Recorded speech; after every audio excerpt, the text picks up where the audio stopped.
একদম সমুদ্রে যেখানে স্নান করে তার পাশে চলে এসেছি এবং এখানকার জল বেশ শীতল। যেটা মনে করছিলাম রৌদ্রের মানে তাপে জল গরম হবে, ওইটুকু অংশেরই জল গরম, বাদবাকি কিন্তু বেশ শীতল জল।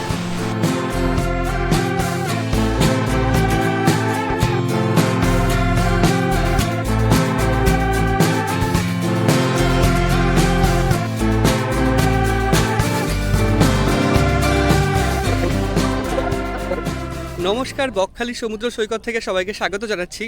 আজকের জার্নিটা হচ্ছে বকখালি ভ্রমণ। ফ্যামিলি নিয়ে আপনারা যদি বকখালি ভ্রমণ করতে চান তাহলে কিভাবে আসবেন সবচেয়ে কম খরচে এবং নির্ঝঞ্ঝাটে, এবং কোথায় থাকবেন, ফ্যামিলি নিয়ে থাকার জন্য কোন হোটেল বেস্ট রয়েছে, সমস্তই থাকছে এই ভিডিওতে। এছাড়াও থাকছে সাইট সিন সহ পুরো বকখালি ভ্রমণের পুরো বৃত্তান্ত। তো স্কিপ না করে দেখতে থাকুন, আশা করি ভালো লাগবে। তবে আজকে জার্নি শুরু করেছি আমরা শিয়ালদা স্টেশন থেকে। এখন বাজে ভোর 6:30 আর এখন উপস্থিত রয়েছে শিয়ালদা দক্ষিণ শাখায়। আমার সামনেই শিয়ালদা দক্ষিণ শাখার গেট, এখান থেকে আমরা প্রবেশ করব এবং আজকের যাত্রা হচ্ছে বকখালি। খুব কম খরচে এবং নির্ঝঞ্ঝাটে কীভাবে বকখালি পৌঁছে যেতে পারবেন কলকাতা থেকে, তাই থাকছে আজকের ভিডিওতে। তো আজকে ফ্যামিলি ট্যুর হচ্ছে। ফ্যামিলি ট্যুর বলতে আজকে পুরো পরিবার নিয়ে এই ট্যুরটা হচ্ছে। সাউথের দিকে প্রবেশ করি, তারপরে আমরা 7:14 ক্যানিং পুরো নামখানা লোকাল ধরার চেষ্টা করছি, আর 7:14 পেয়ে যাব। এখন সাউথের দিকে প্রবেশ করি, প্রবেশ করে আগে সাউথের ট্রেনের দিকে যাই, দেখি ট্রেন দিয়েছে নাকি এখনও। নামখানা লোকাল দিয়েছে 17 নম্বর প্ল্যাটফর্মে, আর প্রচুর লোক ওদিকে যাবে, ওর জন্য 17 দিকে সবাই চলে যাচ্ছে। তো আমাদের সামনেই 17, ট্রেন এখনও ঢোকেনি, আগে থেকেই দিয়ে দিয়েছে ট্রেন। আমরা যাব, তারপরে ট্রেন ঢুকলে তারপর আমরা ওদিকে যাব। 17 নম্বর প্ল্যাটফর্মে ট্রেন দিয়েছে, আমরা ট্রেনে উঠে পড়েছি, ট্রেনের সিটও রেখেছি। এখন বাজে ঠিক 7:07 আর সূর্য এরকম কিরণ দিচ্ছে এখন। আমাদের সিটও বেশ ভালোই হয়েছে, বললাম যে ফ্যামিলি ট্যুর, সেই ফ্যামিলি ট্যুরের এরকম একটা কম্পার্টমেন্টে বসা হয়েছে। আর ট্রেন ফাঁকাই রয়েছে এদিকে। এদিকে জেনারেলি সকালবেলা ট্রেন যাওয়ার দিকটায় ফাঁকা থাকে, মানে আপ ট্রেন ফাঁকাই থাকে। ডাউন বা শিয়ালদার দিকে আসার ট্রেন যেগুলো থাকে সেগুলো তো বেশি ভিড় থাকে। বাদ বাকি এটা ক্যাশ, ওর জন্য এরকমভাবে ছোটো ছোটো সিট। আর এর পাশে এরকম আমাদের ট্রেন ছাড়বে ঠিক 7:14 সময়, আর ঠিক 14 মিনিট বাকি আছে আমাদের, তারপরেই আমাদের ট্রেনটা ছেড়ে দেবে।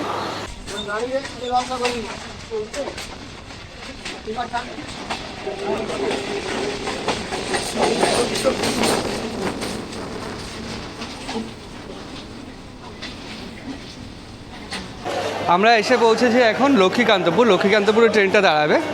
লক্ষ্মীকান্তপুর দাঁড়িয়ে এই ট্রেনটাই 20 মিনিট দাঁড়াবে। এখান থেকে নাম্বার পরিবর্তন হয়ে এটাই চলে যাবে নামখানায়। যদি সরাসরি শিয়ালদা থেকে নামখানা লোকাল খোঁজ করেন তাহলে এটা পাবেন না।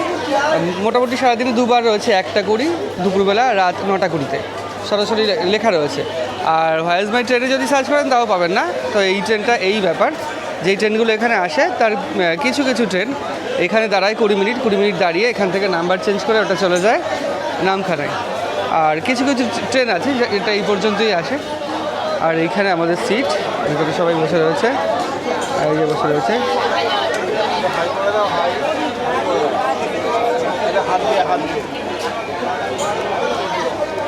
আমাদের যাত্রা এরকমই হচ্ছে, এখানে 20 মিনিট দাঁড়াবে, চাটা খেয়ে নেবো এখান থেকে, তারপর আবার এখান থেকে ট্রেন ছাড়লে আমরা ট্রেনে উঠবো।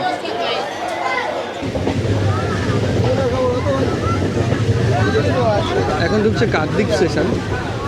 এখান থেকেই গঙ্গাসাগরে যাওয়ার জন্য যারা যান তারা এখানেই নামেন এবং এখান থেকেই যাত্রা শুরু করেন। আমাদের যেতে হবে এখান থেকে আরও 2টো স্টেশন পরে, একদম শেষ স্টেশন নামখানা পর্যন্ত।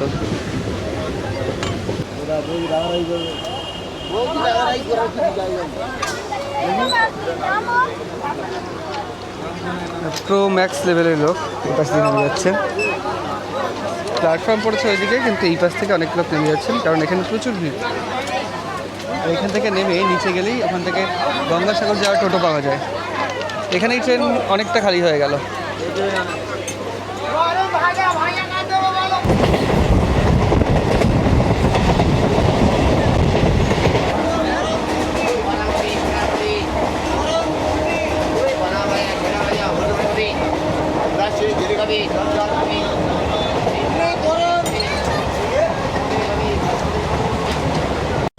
আমরা প্রায় কাছাকাছি চলে এসেছি, এবার নামবো। আর অনেকক্ষণ ট্রেন জার্নি করে আর ভালো লাগছে না, বলছি যে কখন যাব। ট্রেনে চড়ে কেমন লাগলো বল? ভালো লাগছে, ট্রেনে চড়ে ভালো লাগছে। আর ওর ইচ্ছে হচ্ছে বড় হয়ে ট্রেন চালাবে, কিন্তু ব্যাপার হচ্ছে ট্রেনে উঠে আর ভালো লাগছে না, কখন পৌঁছাবো। এরপরেও আবার অটোয় করে যেতে হবে 1 ঘন্টা। আমরা প্রায় চলে এসেছি, আর কিছুটা বাকি আছে নামখানা ঢুকতে।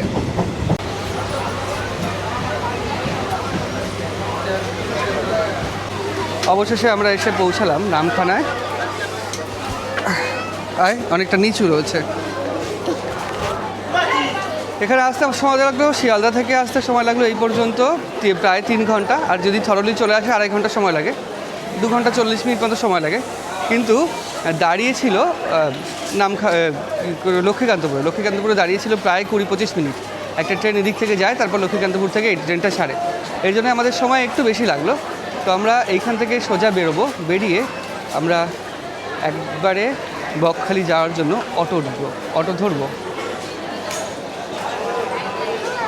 এখান থেকে যদি বকখালি যাওয়া যায়, এখান থেকে মৌসুমী আইল্যান্ড, লালগঞ্জ, বকখালি সব জায়গায় যাওয়া যায়। যদি যাওয়া যায় তাহলে ভাড়াটা অনেক বেশি এবং সময় অনেক বেশি লাগে, প্রায় টোটোতে গেলে 1.5 ঘন্টার কাছাকাছি লেগে যায়। তবে আমরা এখান থেকে যাব না, এই পুরো রাস্তাটা জুড়েই টোটো স্ট্যান্ড, প্রচুর টোটো রয়েছে এখানে।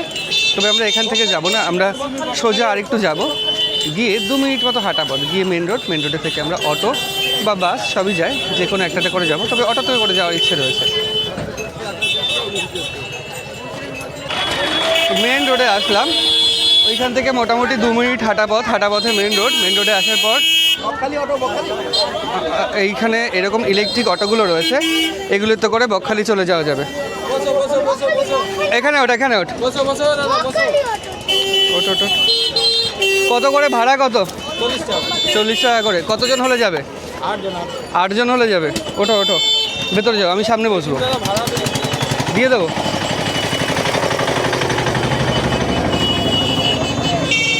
ভাড়া এখন কি সিজন নাকি? এখন কি সিজন এত লোক?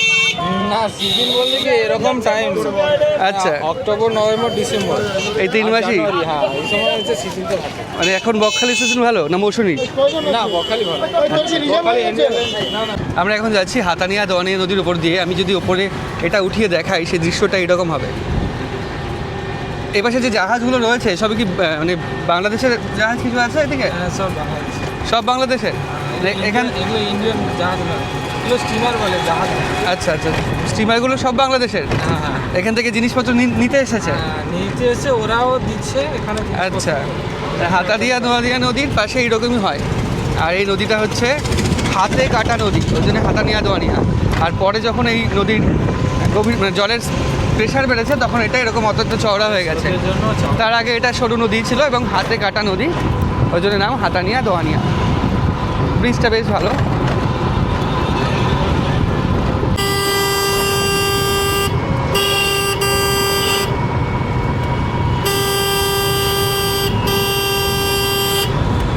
আমরা 30 মিনিট জার্নির পর এসে পৌঁছলাম পুরো বকখালির এই মোড়টায়।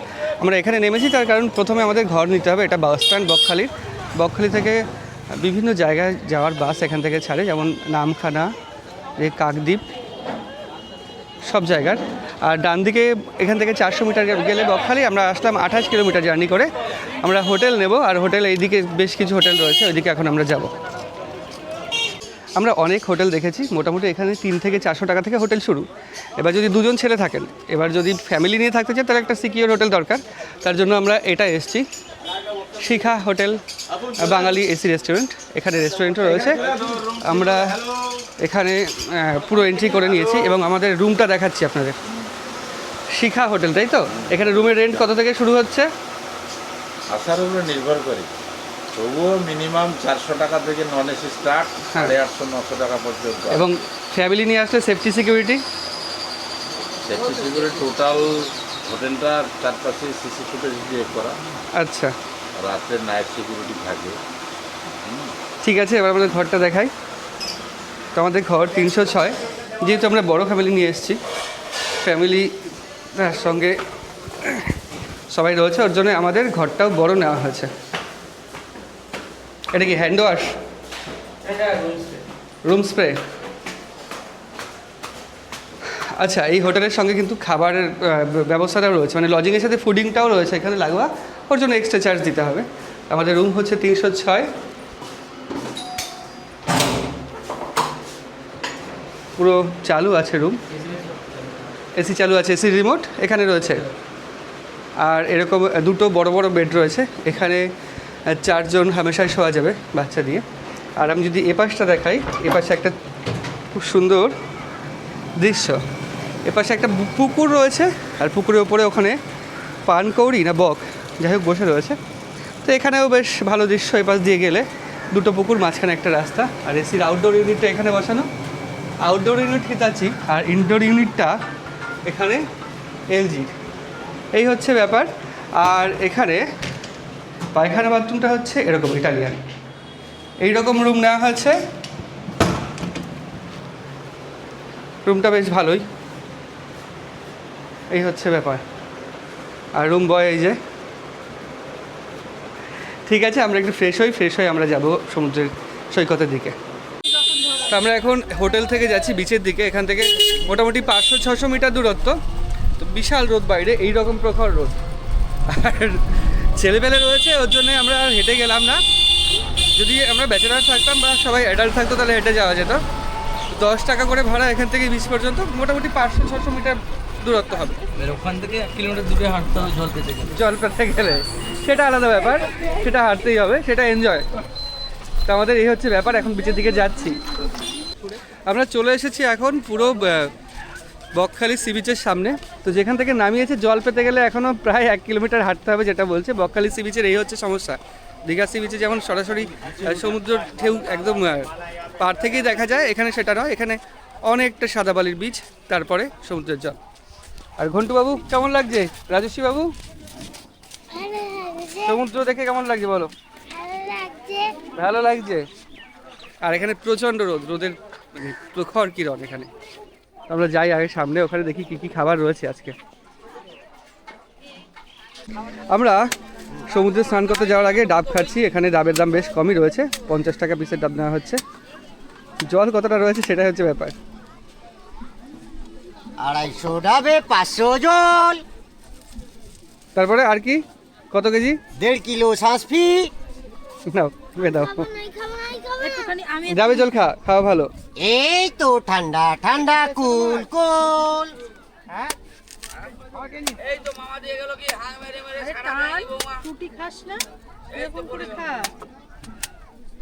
মাথা এটা দিয়ে এখন দুবাইয়ের শেখেদের মতো লাগছে। ব্যাপার হচ্ছে প্রচণ্ড রোদ এখানে। আর এখানে এরকম ছাতা রয়েছে, চেয়ার রয়েছে, চেয়ারে বসতে গেলে 20 টাকা করে দেওয়া লাগে। 10 মিনিট বসা যায়, 10 মিনিট 20 মিনিট বসা যায়। আর যদি ছাতার ভাড়া হচ্ছে 40 টাকা এখানে। আর এই বকখালি সি বিচের এমন একটা ব্যাপার, এটা এমন একটা সিস্টেম, এইখানে জল আবার মাঝখান থেকে উঁচু আছে, ট্যাক আছে। যদি জোয়ার আসে তাহলে এই পাশ থেকে আর এই পাশ থেকে জল এসে এটা পুরো ভর্তি হয়ে যাবে, মাঝখানটা উঁচু থাকবে। তখন যারা আর কি জুতো পরে ওইদিকে যাবে তারা এই পাশে আসতে পারবে না, পুরো ভিজে যাবে। আর জেনারেলি এরকমই, আমাদের স্নান করার জন্য ওই দিকে যেতে হবে, হেঁটে অনেকটা যেতে হবে, তারপরে স্নান করার জায়গা পাবে। আর প্রচণ্ড রোদ এখানে, রোদের প্রখর কিরণ দিচ্ছে। আর এটা হচ্ছে সাদা বালির বীচ। আমরা দীঘা যাই, দীঘাটা লাল বালির বীচ, আর বকখালি হচ্ছে সাদা বালির বীচ। আর এখানেও কিন্তু জল প্রায় হাঁটুর কাছাকাছি। আমি যে পথ দিয়ে হেঁটে যাচ্ছি তার নিচে পুরো শামুক। এগুলো ছোট্ট ছোট্ট শামুক, এগুলো জ্যান্ত কিন্তু। এগুলো যখন আবার জল আসবে আবার ভেসে মানে চলে যাবে জলের স্রোতে। এখানে দেখুন এটা নড়ছে, পুরো জ্যান্ত। এখানে পুরো অঞ্চল জুড়ে, বিস্তীর্ণ অঞ্চল জুড়ে এরকম শামুক আর কাঁকড়া দেখতে পাওয়া যায়, ছোট ছোট কাঁকড়া দেখতে পাওয়া যায়। তবে এখানে লাল কাঁকড়া কম রয়েছে, লাল কাঁকড়া রয়েছে তবে লাল কাঁকড়ার পরিমাণ কম। লালের থেকে নর্মাল যে কাঁকড়াগুলো হয় ধূসরবর্ণের, সেগুলো বেশি। বকখালিটা পড়ে ফ্রেজারগঞ্জ থানার মধ্যে, ফ্রেজারগঞ্জ থানা আর সুন্দরবন পুরো পুলিশের মধ্যে পড়ে। আর ফ্রেজারগঞ্জ থানার ওখান থেকে অ্যানাউন্স করছিল যে নেশাগ্রস্ত অবস্থায় কেউ নামবেন না। এবং ওখানে দীঘার মতো এখানে অনেক ভলেন্টিয়ার্স রাখা রয়েছে, বা যারা নিরাপত্তা রক্ষী ওদের রাখা রয়েছে। নির্দিষ্ট সীমা থেকে দূরে গেলেই ওরা বারণ করছে বাঁশি বাজিয়ে যে আর দূরে যাওয়া যাবে না। ইনি একজন বসে আছেন।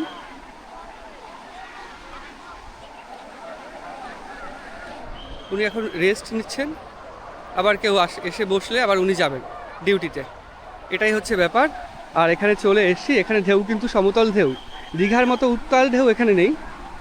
তবে জোয়ার আসলে কি অবস্থা হবে সেটা তখনই দেখা যাবে, দেখতে পারবো। আর ওই বাচ্চাগুলো কাঁকড়া ধরার চেষ্টা করছে। এখানে এসে বেশ মনের সুখে কাঁকড়া ধরার চেষ্টা করছে, কিন্তু পারছে কিনা সন্দেহ। আমরা চলে এসেছি পুরো সমুদ্রের কাছে।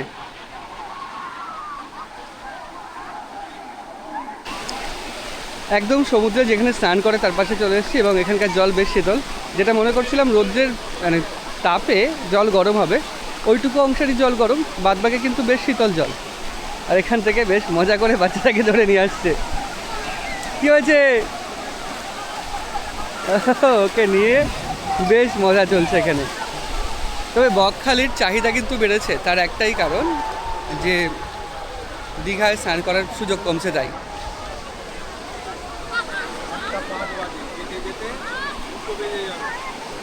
এরাও বসে বসে আনন্দ করে স্নান করছে।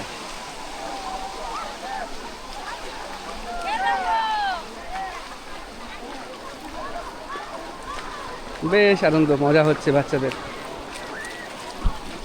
তবে যেটা বললাম, দীঘায় সমুদ্রে ঢেউ এত হয়ে গেছে, স্নান করার প্রবণতা কমছে। এ বসে বসে কাঁকড়া ধরছে।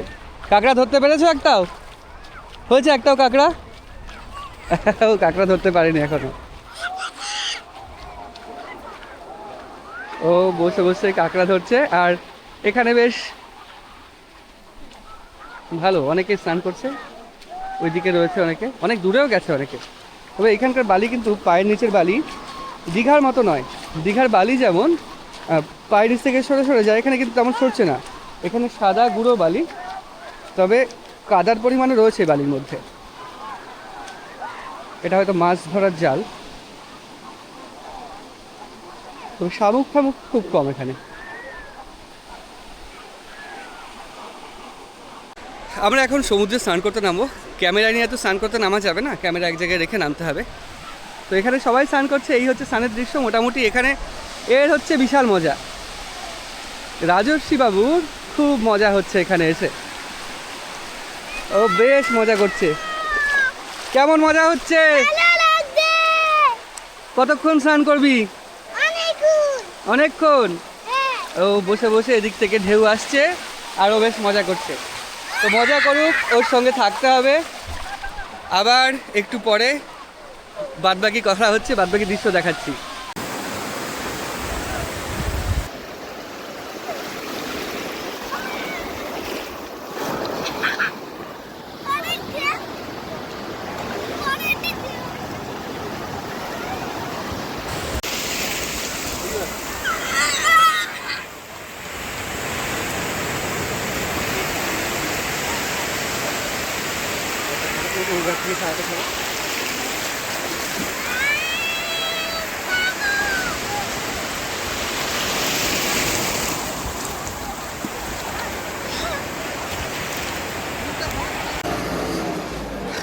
সমুদ্র থেকে স্নান করে এসেছিলাম, এসে খেয়ে দিয়ে বিশাল ঘুম হয়েছে একটা। মানে একদম ভোরবেলা উঠেছি, প্রায় 3টে নাগাদ উঠতে হয়েছে, আর 4:25 গাড়ি ধরতে হয়েছে ট্রেন। তো ওর জন্যে এখান থেকে সমুদ্রে ঝাঁপিয়ে এসে এখান থেকে খেয়ে দিয়ে আমাদের যে হোটেলে আছি ওই হোটেলেই লজিংটাও ফুডিংটাও রয়েছে, ওখান থেকে খেয়ে দিয়ে শুয়েছিলাম। সেই ভেবেছিলাম বিকেলবেলা একটু বেরোবো, প্রকৃতি দেখবো, কিন্তু সেটা আর হয়নি, প্রচণ্ড ঘুমিয়ে পড়েছিলাম। এখন বাজে সন্ধ্যা 6টা, এখন বেরিয়েছি সন্ধ্যাবেলায়। এখন যাচ্ছি বকখালি সি বিচে। সন্ধ্যাবেলার পরিস্থিতি কীরকম থাকে আর এখন জোয়ার আসার সময় এখন কেমন লাগে সেটা দেখানোর জন্যে।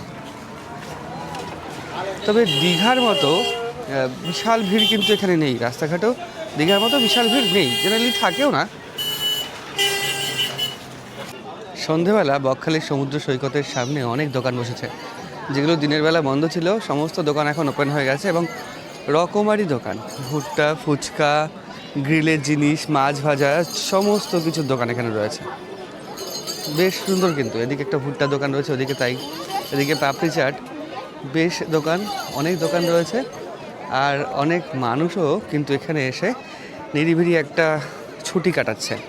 দীঘায় যেটা হয় না এখন আর, ওটা এখানে হচ্ছে। দীঘায় এরকম নিরিবিলি ছুটি কাটানো যায় না, প্রচণ্ড ঘিঞ্জি এবং প্রচণ্ড কী বলবো কনজাস্টেড হয়ে গেছে দীঘা। তার থেকে এই জায়গাটা অনেক নিরিবিলি। আর সামনে চেয়ার পাতানো রয়েছে, যেই চেয়ারগুলো পাতানো রয়েছে সেই চেয়ারের মালিকও রয়েছে এখানে। এটা হচ্ছে এখানে বসতে গেলে টাকা দিয়ে বসতে হবে, এটা হচ্ছে ব্যাপার। যেটা দীঘায় নেই, দীঘায় পুরো পার বাধাই করা রয়েছে, আমরা খুব সুন্দরভাবে বসে সমুদ্রের ঢেউ উপভোগ করতে পারি। এখানে সেটা নয়, এখন জোয়ার আসছে আর ওপাশ থেকে সমুদ্রের ঢেউ তেমন একটা উপভোগ করা যাবে না। তবে এরকম চেয়ার পাতানো রয়েছে, সেই চেয়ারগুলো ভাড়া করে আপনাকে বসতে হবে। বেশ সুন্দরভাবে এখানে মাছ সাজানো রয়েছে। এগুলো কি ভেজে দেবে? ভাজা কষা পাকুড়া যেটা বলতে এটা স্কুইড তো? স্কুইড কি হবে? স্কুইড, এদিকে কাঁকড়া, এদিকে ভোলা মাছ। স্কুইড কি হবে ভাই? স্কুইড কষা হবে। কত করে? 100 কত পিস থাকবে? পুরো প্লেটসে যা রয়েছে। এই প্লেটে যা রয়েছে 100 টাকা। এটা অক্টোপাস, এটা স্কুইড। Octopus, octopus. এটাকে স্কুইড, ওই অক্টোপাস এগুলো? স্কুইড আছে, ওটা স্কুইড আছে। এগুলো স্কুইড, অক্টোপাস নয়। আর এই লাল চিংড়ি, এদিকে পমফ্রেট, এই ভোলা। আমি আজ কিলো না কিলো ভোলা পিস কত পড়বে? ভোলা ফ্রাই টাকা পিস। হ্যাঁ 50 টাকা বললো। 60 টাকা। 50 টাকা পিস, 60 টাকা। এখানে রয়েছে কাঁকড়া, স্কুইড, অক্টোপাস। অক্টোপাস কত দাদা? দাদা অক্টোপাস কত? অক্টোপাস 250 টাকা পিস, এই 350 টাকা পিস, 300 টাকা পিস। 250, 350, 300। অক্টোপাসের তো বেশ চড়া দাম। আর স্কুইড স্কুইডের প্লেট 120। প্লেট 120, ওখানে 100। আর এদিকে বিভিন্ন রকম মাছ রয়েছে, লোটে, বাঁশপাতা।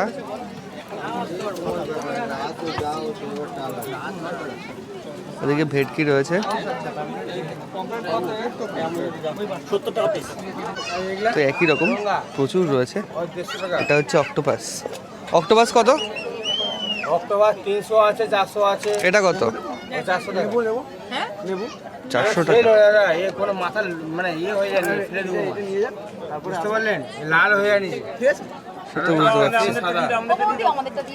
এবার আপনার খুশি যে খাবেন না খাবেন। ওই তো হয়ে গেছে তো। আর এদিকে স্কুইড রয়েছে। স্কুইড কত প্লেট? স্কুইড 150 টাকা প্লেট। এটা আলাদা স্কুইড, রিং পিস হবে। এই টেস্ট আলাদা। আচ্ছা, স্কুইড, অক্টোপাস, চিংড়ি কাঠ, আর চিংড়ি এখানে কাঠ। তো অনেক কিছু রয়েছে। তবে কোনটা ট্রাই করবো সেটা হচ্ছে মুশকিল।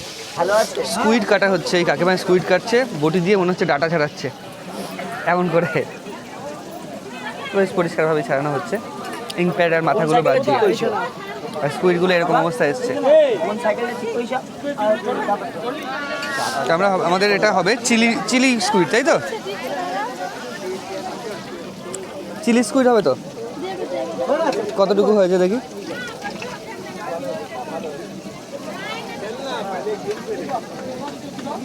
এই হচ্ছে স্কুইডের মেন অংশ, যেটুকু খাওয়া যায়। আমাদের স্কুইড রেডি হয়ে চলে এসছে। আর স্কুইডগুলোকে দেখে কেমন একটা মনে হচ্ছে, রসুন রসুন মনে হচ্ছে এগুলোকে দেখে। এই হচ্ছে স্কুইড। কেমন লাগছে স্কুইড খেয়ে? কত ভালো লাগছে? এই হচ্ছে স্কুইড। স্কুইড খাচ্ছে আর ওরা স্কুইড খাচ্ছে না। তুই খাবি স্কুইড? খাবি না? তুই গাড়িটা কিনেছিস, গাড়িটা একটু লাইট জ্বালা দেখি।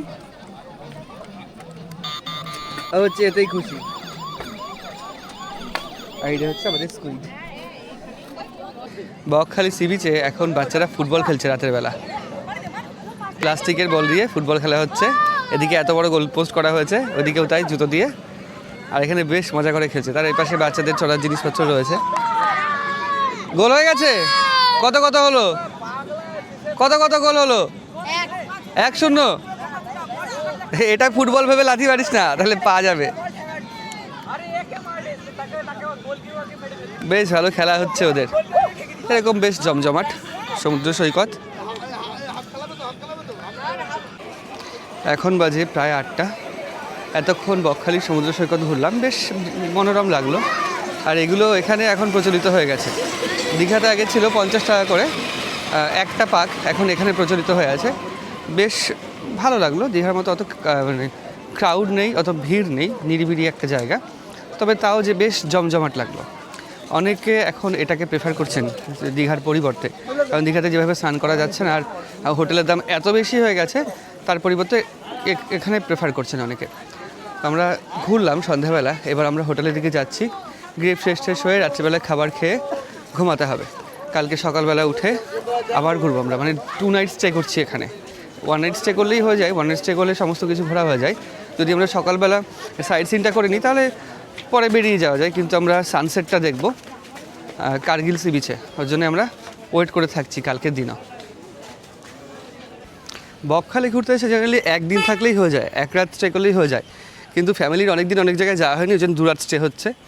আর গতকাল রাতে আমরা ওখান থেকে ঘুরে এসে খেয়ে দিয়ে ঘুমিয়ে পড়েছিলাম। আজকে সকালবেলা একটু দেরি করে ওঠা হয়েছে। আপনারা যদি একটা প্ল্যান যোগ করতে পারেন তাহলে লালগঞ্জে যেতে পারেন, ওখানে সানরাইজটা দেখতে পারেন। তো সেটা আমাদের যাওয়া হয়নি লালগঞ্জে, তো আমরা এখন আবার যাব সি বিচে। সকালবেলা উঠে ব্রেকফাস্ট করে রেডি হয়ে আবার সি বিচের দিকে যাচ্ছি। মানে বাচ্চাদের ডিমান্ড হচ্ছে সমুদ্রে স্নান করবে বেশি, ওর জন্য 2 দিন স্টে করা হয়েছে, 2 দিন যাতে মন ভরে সমুদ্রে স্নান করতে পারে। তো সমুদ্রে স্নান করে এসে আমরা সাইড সিনিংয়ে বেরোবো। আমরা সাইড সিনের জন্য বেরিয়েছি। আমরা সেকেন্ড দিন সাইড সিন করছি, যারা একদিন থাকবেন বা 1 নাইট স্টে করবেন তারা সকালবেলাও করতে পারেন, কিন্তু আমরা সানসেট দেখবো কার্গিল সি বিচে, ওর জন্য সাইড সিন করছি। জেনারেলি এখানে 2 ঘন্টা সাইড সিন করায় 5টা জায়গা, 200 টাকা, তাই 500 টাকা, কিন্তু আমরা করছি 6টা জায়গা। এর সঙ্গে আমরা যোগ করছি Lalganj sea beach, Lalganj sea বিচটা যোগ করছি, ওর জন্যে একটু এক্সট্রা লাগে, তবে সেটা হচ্ছে না। মোটামুটি এই ভাইয়ের ফোন নাম্বার আমি স্ক্রিনে দিয়ে দেবো, যদি এখানে এসে কন্ট্যাক্ট করেন পুরো 500 টাকার বিনিময়ে লালগঞ্জ সি বিচও হয়ে যাবে। আর যদি আলাদা করে লালগঞ্জ সি বিচ করে তাহলে 300 টাকা বেশি লাগবে লালগঞ্জের জন্য, মানে 800টাই ডিসকাউন্ট করে হয়ে যাচ্ছে 500 টাকা। আর এটা হচ্ছে, তোমার নাম কি? রাজেশ গিরি। আচ্ছা ঠিক আছে, আমরা প্রথম সাইড সিন কোথায় যাবো? Henry island.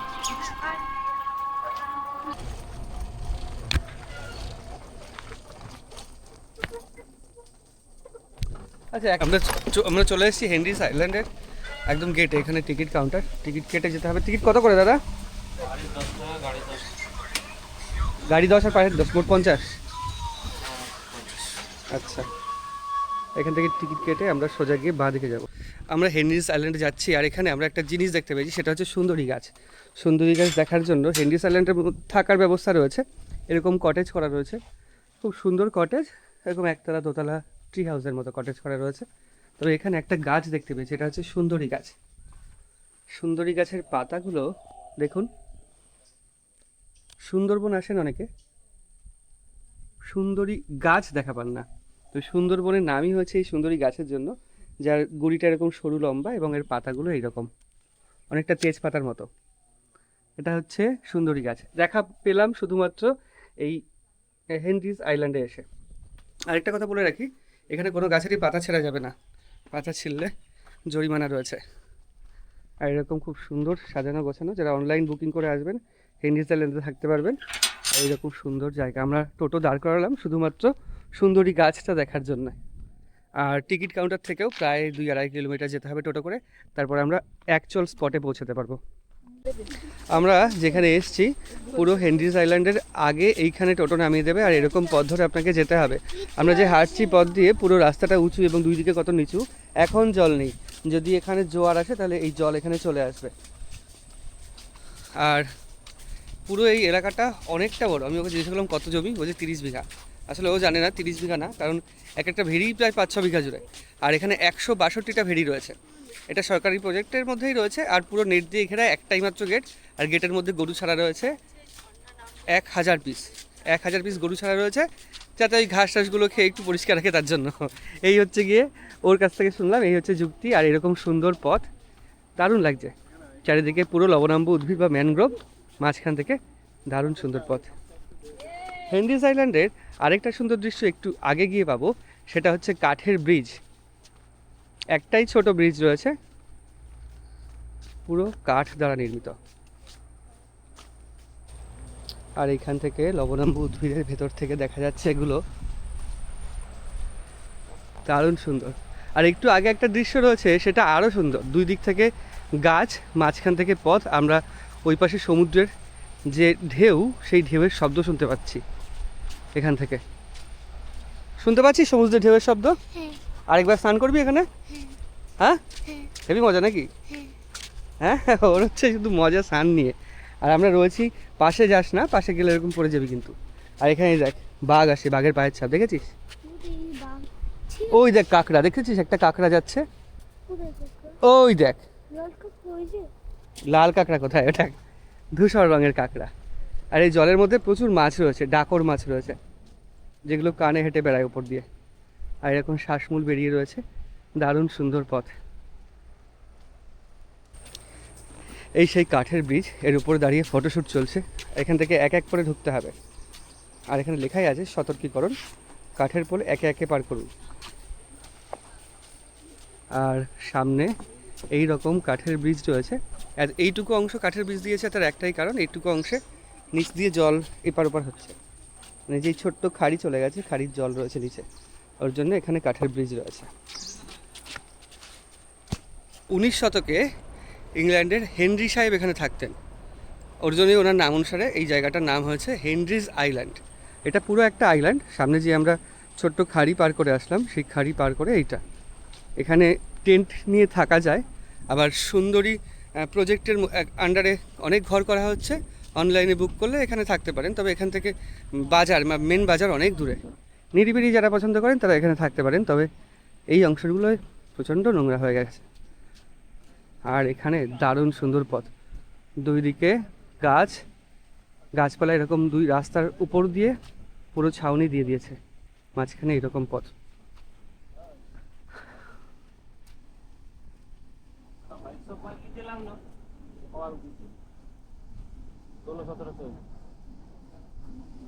আর এইখান থেকে এখন আমরা চলে এসেছি হেনরিজ আইল্যান্ডের একদম দোরগোড়া, একদম কাছে, সমুদ্র সৈকতের কাছে। এখানে কিছু বিল্ডিং ছিল, আমি যেগুলো দেখতে পাচ্ছি, বিল্ডিংগুলো আমফানে নষ্ট হয়ে গেছে। এবং ওয়াচ টাওয়ার ছিল, ওয়াচ টাওয়ারও আমফানে নষ্ট হয়ে গেছে। বিল্ডিংয়ের কিছু নেই, শুধুমাত্র নিচের ভিত্তিটুকু পড়ে আছে, আর বাদ বাকি পুরোটাই ভেঙে গেছে বা নষ্ট হয়ে গেছে। আর এইরকম সাদা বালির সমুদ্র সৈকত, তবে এখানে স্নান করা যায় না, স্নান করা বারণ। এখানে টেন্ট নিয়ে দেখেছিলাম গতবার এসে, অনেকে ছিলেন। এই হচ্ছে হেনরিজ আইল্যান্ড, হেনরিজ আইল্যান্ডের সৌন্দর্য। কেমন লাগছে সমুদ্র দেখে? হ্যাঁ, ভালো লাগছে। ওকে যদি এখন আরেকবার স্নান করতে বলা হয়, ওর আরো ভালো লাগবে। এখনই আবার স্নান করতে নেমে পড়বে। এত সমুদ্রে স্নান করা, পাগল। পাগল না, সমুদ্রে স্নান করার জন্য পাগল, তাই তো? হেনরিজ আইল্যান্ড থেকে এখন বেরোচ্ছি। আমাদের নেক্সট যাব Lalganj sea beach. Lalganj sea beach দুটো রয়েছে, এখান থেকে কাছে যেটা পড়বে সেটা যাব। কারণ এখন ঘড়িতে বাজে প্রায় 3টে, আমরা সানসেট দেখব কার্গিল সি বিচে। ওই জন্য ইচ্ছে রয়েছে লালগঞ্জে যাব। মোট 6টা স্পট, 5টার জায়গায় 6টা। আর হেনরিজ আইল্যান্ডের অবস্থা এরকম, তবে নিরিবিলি যদি মানে সৌন্দর্য উপভোগ করতে চান তাহলে এখানে আসতে পারেন, বেশ ভালো জায়গা। লন্ডভন্ড হয়ে গেছে আমফানে, বাদবাকিগুলো সব ঠিক আছে, তবে সৌন্দর্য বেশ ভালো। তো আমরা যাই, এখান থেকে বেরিয়ে আগে টোটোর দিকে যাই, তারপরে আমাদের পরবর্তী গন্তব্যের দিকে যাচ্ছি। আমাদের সেকেন্ড স্পটে চলে এসেছি, এটা হচ্ছে লালগঞ্জ, প্রপার লালগঞ্জ যেটা দেখা যাচ্ছে ওইখানে ওই ট্রলারগুলো এসছে, ওটা লালগঞ্জ। আর এদিকে হচ্ছে ভগবতপুর, যেটা ওই পাশে দেখা যাচ্ছে Bhagabatpur লোথিয়াল island, Lothian island Bhagabatpur, যেখানে ওই কুমিরের ডিম ফোটে, কুমির প্রকল্প আছে, কুমির ডিম ফোটানো হয়, সেটাই হচ্ছে ওইদিকে। আর এখানে পুরো লাল কাঁকড়া, পুরো বিচের জুড়েই লাল কাঁকড়া। আর এইরকম একটা জায়গা, এখান থেকে নামতে হবে। হ্যাঁ, গাছে কাটা। এই গাছে সুন্দরবনের আগেরবার গিয়ে আমার পা কেটে গেছিলো নেমে। এখান থেকেই নামতে হবে, পুরো বালি, ধীরে ধীরে নামতে হবে, পড়ে যাবে। আর ওরা এখন এখানে চলে এসছে বিস্কুট খাওয়ার জন্য। দাঁড়া দেবো, দাঁড়া।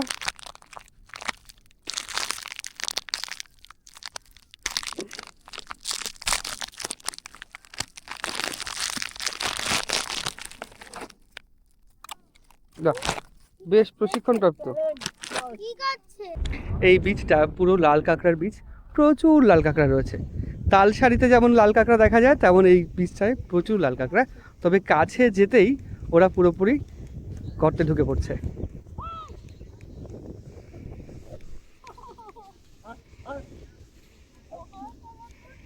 এখানে পুরো জায়গায় কাঁকড়া ওঠা মাটি, এরকম গোল গোল মাটি। আর এই যে কাঁকড়ার গর্ত, এরকম প্রচুর গর্ত রয়েছে।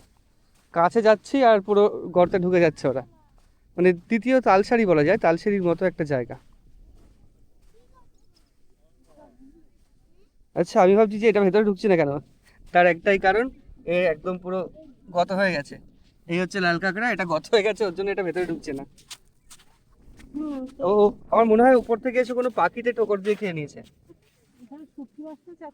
শুটকি মাছের চাষ সামনে হয়। পুরো বীজটা ঘুরতে ঘুরতে আমরা একটা জিনিস খুঁজে পেয়েছি, এইরকম একটা বড় জিনিস। এটা কি জিনিস সেটাকে বুঝতে পারছি না। মাছের কানকোনা, এটা ঝিনুকের মতো আস্তরণ, অনেক শক্ত। ঝিনুকের বড় ঝিনুকের গায়ের অংশ হতে পারে, তবে অনেকটা বড় অংশ। আর এদিক থেকে সূর্য এরকম, সূর্য অস্ত যাবে আর আমরা তখন যাব কার্গিল সি বিচে। তবে এখানে এখনো কিছু পর্যটক আসে। আর এদিকে ঝাউবন আর পাখি ডাকছে, এটা দূরে ফেলে দিই। প্রচুর পাখি রয়েছে এদিকে।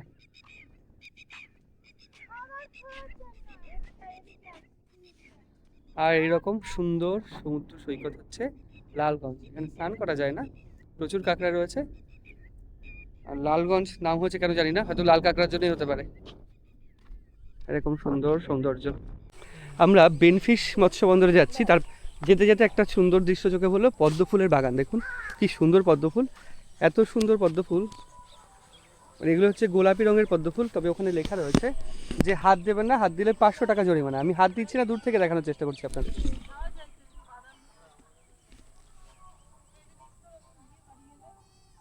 আমি যদি এটা একটু জুম করে রাখি তাহলে আপনারা একটু ভালো করে বুঝতে পারবেন।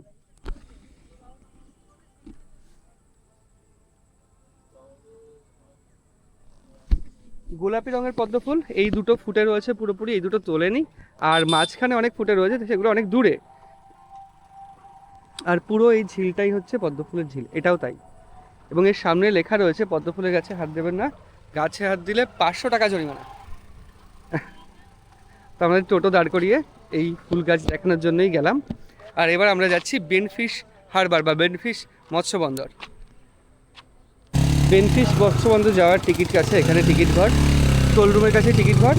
অটো রিক্সা বা এইগুলোর জন্য 10 টাকা, আর পার হেড 5 টাকা করে। এই হচ্ছে ব্যাপার। এখান থেকে কত দূর? 1 কিলোমিটার হবে, 1 কিলোমিটার হবে। এখান থেকেও 1 কিলোমিটার যেতে হবে আপনাদের।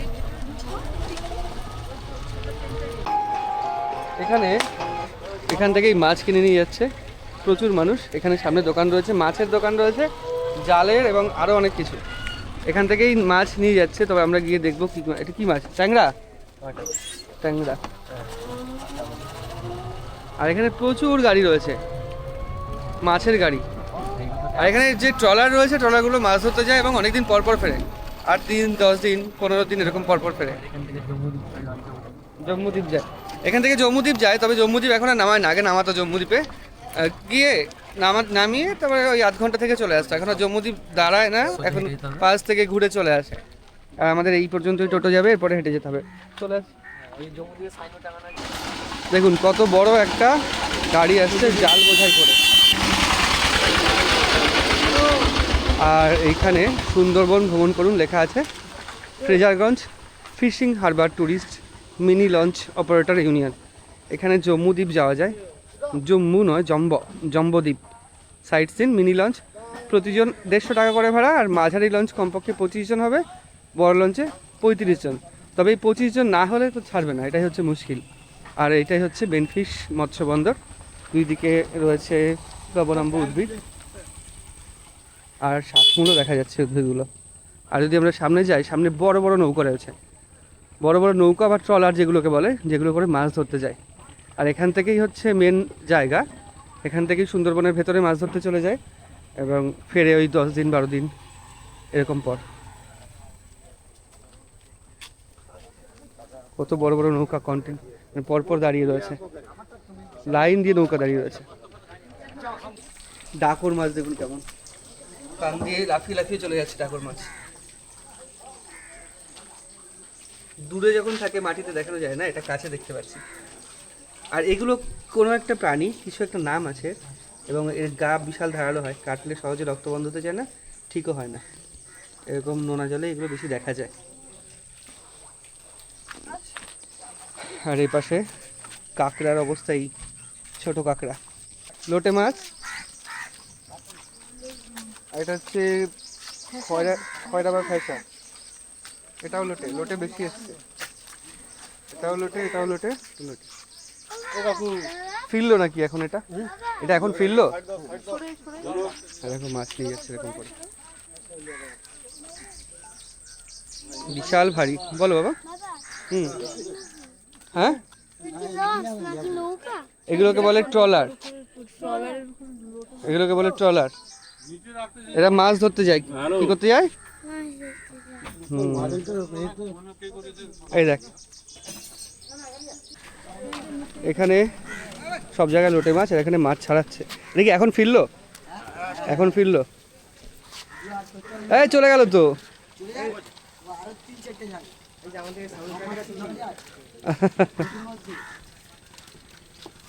বেনফিশ মৎস্যবন্দর থেকে এরকম পরপর লাইন দেওয়া অনেক নৌকো রয়েছে, সব ট্রলার জাহাজ ছাড়ে, সেগুলো এখানে দেখার, মানে মোটামুটি মাছ কীভাবে ধরা হয় তা দেখার জন্যই এখানে আসা।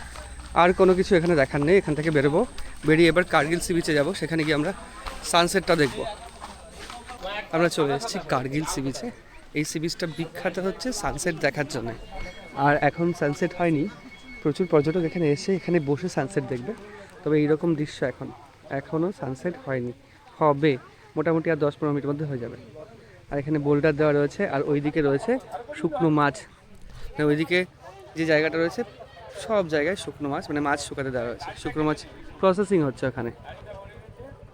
আর এখানকার দৃশ্য এরকম দারুণ লাগে এই সময়টা এখানে আসতে।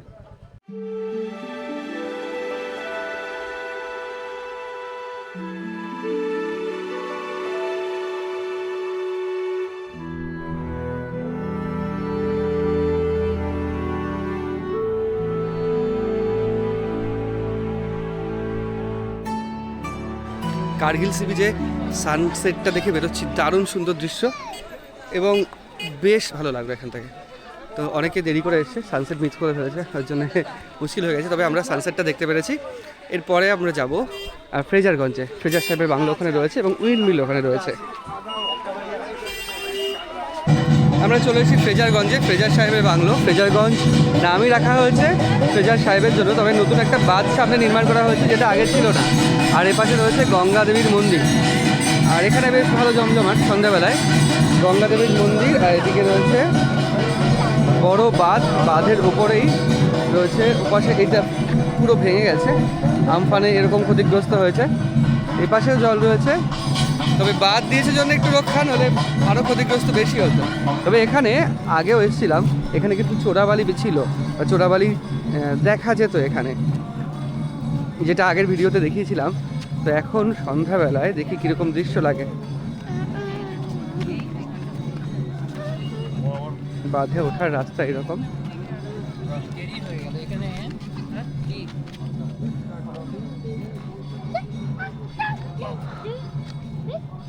পুরো বাঁধের ওপর থেকে খুব সুন্দর দৃশ্য দেখা যাবে আশা করছি।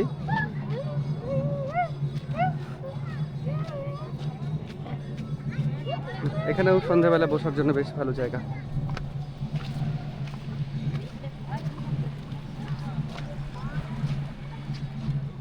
আমার সামনে এখানে রয়েছে বড় বড় পতাকা উইন্ড মিল। উইন্ড মিল বলতে বায়ুবিদ্যুৎ প্রকল্প, পশ্চিমবঙ্গের সর্বপ্রথম বায়ুবিদ্যুৎ প্রকল্প ছিল এইখানে, পশ্চিমবঙ্গের ফ্রেজারগঞ্জে, মানে এই সুন্দরবনের ফ্রেজারগঞ্জে। সেই ফ্রেজারগঞ্জে এখন উপস্থিত হয়েছে। তবে এখন বায়ুবিদ্যুৎ উৎপন্ন হয় না। 2004 বা 2009 এটা বন্ধ হয়ে গেছে। তারপরে আর বায়ুবিদ্যুৎ প্রকল্পই চালু নেই এখানে, কারণ সেই কোম্পানিই নেই। আর এখন বিদ্যুৎ চলে এসছে এখানে, এই হচ্ছে ব্যাপার। ফ্রেজারগঞ্জে রয়েছে একটা ড্রাই ফিশ আড়ত, পাইকারি খুচরো সমস্ত মাছই পাওয়া যায় এখানে। তবে সর্বোচ্চ শুটকি মাছ, দেখা যাক কী কী মাছ রয়েছে। আচ্ছা, এটা হচ্ছে ফ্যাসা মাছ, শুটকি। এই দেখ বড় মাছ, দেখেছিস? খাবি? না, হাত দেবো, হাত দেবো। না না, কামড়া কামড়া, না না হাত দে, ওই লেজে হাত দেয় ভেঙে যাবে, গায়ে হাত দে। আরে ভয় নেই, এটা মরে গেছে, মরে শুকিয়ে গেছে, এ কামড়াবে না, এত ভয় করলে হয়? এটা হচ্ছে সব শুটকি মাছ। এদিকে শুটকি মাছ পিস করে আবার ভরা রয়েছে এখানে, কেটে কেটে বাক্সে কেটে কেটে ভরা রয়েছে এই কোটোর মধ্যে। এখানেও তাই, আর এইদিকে দেখি কি কি শুটকি মাছ রয়েছে। আচ্ছা, এখানে ইলিশের শুটকি রয়েছে, ইলিশ শুটকি, এটা পমফ্রেট শুটকি। আর এখানে ছোট্ট ছোট্ট চিংড়ি মাছের শুটকি রয়েছে। আর এগুলো হচ্ছে কি মাছ জানি না, শুটকি মাছ, তবে প্রচুর শুটকি মাছ রয়েছে এখানে। আর সবচেয়ে ভালো এখানে রয়েছে লোটে মাছ শুটকি। হাত দিবি? মুখে হাত দিচ্ছিস, কামড়ে দেবে কিন্তু। মুখে কামড়াবে এটা? হ্যাঁ, ভয় লাগছে। এটা কামড়ায়? এ বেঁচে আছে এখনো? না, তাহলে মরে গেলে কামড়াতে পারে মাছ? ভয় লাগছে বলছিস? জলে উঠলে কি মরে যায়? এটাকে জল শুকানো হয়ে গেছে এরকম করে, এ কামড়াবে? আর মুখে হাত দিয়ে দেখ তো, কামড়ায় নাকি? দেখ দেখ, প্রচুর শুটকি মাছ। এইগুলো বেশি সবই লোটে এদিকে।